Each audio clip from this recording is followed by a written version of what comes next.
both those issues that were on the agenda for briefing are quite important, but perhaps let's begin with the gender-based violence, because that's what we've seen at least dominate yet again the public discourse in the last week.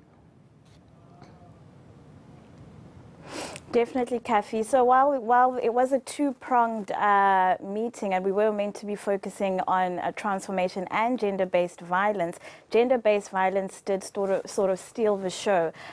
So they actually, the commission, in presenting their findings, started off by speaking about Kensani Maseko, who took her life related to a gender-based violence incident, and they said that incidents like hers should not be happening at institutions of higher learning, considering that they've on a number of cases gone to these institutions and held their hands in drawing up policies around sexual harassment and sexual violence, but those policies are seemingly not being implemented in ways that prevent such tragedies. So their findings found that at a number of institutions, they have had hearings with about 13 institutions.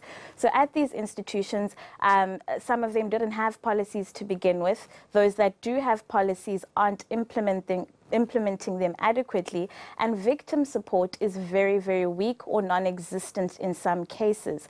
Not painting quite a good picture for what is happening around sexual harassment and sexual violence at institutions of higher learning in South Africa.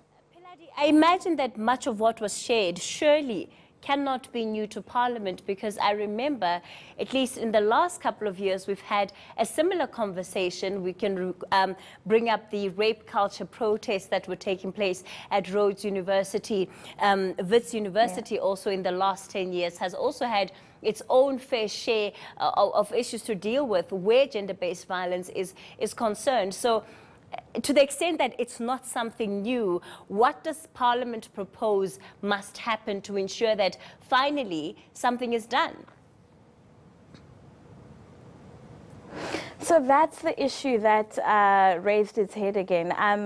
Parliament, MPs rather, were saying to this commission that, look, these findings aren't new to us, these problems aren't new to us, but what are you doing besides making these recommendations and monitoring the situation at these various institutions? And unfortunately for the Commission of Gender Equality, they don't have more power than making those recommendations.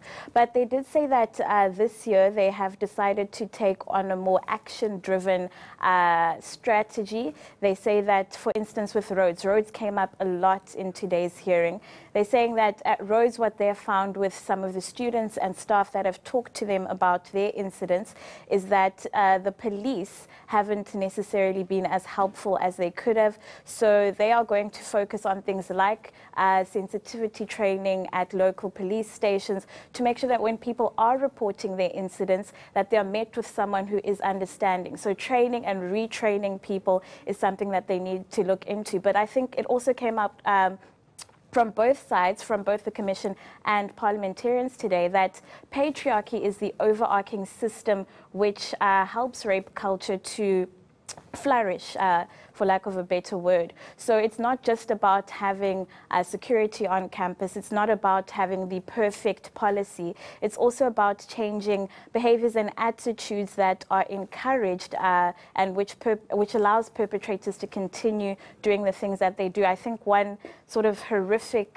example that came up today was an SRC member at an institution who said, oh no, but if we have tighter security at residences, you'll be increasing the amount of sexual frustration in some of the students on campus.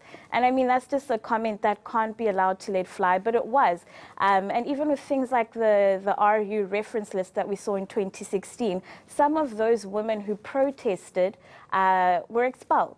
And some of the guys whose names were on that list they have graduated, they've gone on to start new jobs, their lives are unaffected by their actions, while some of the girls who took the time to stand up for themselves have had to bear those dire consequences and aren't able to continue with their lives, on top of having the tragedy and trauma of what they experienced. So there were a number of issues that came out, and unfortunately the committee meeting we had today wasn't a decision-driven one. It was merely about hearing the findings of the commission, making sure that the department officials were also there to hear these findings, and the department is next up in the next few weeks to come up with some solution-driven proposals to this committee. So unfortunately, it was only a listening session and a discussion session, but hopefully when the department makes its presentations, more action-driven solutions will come up.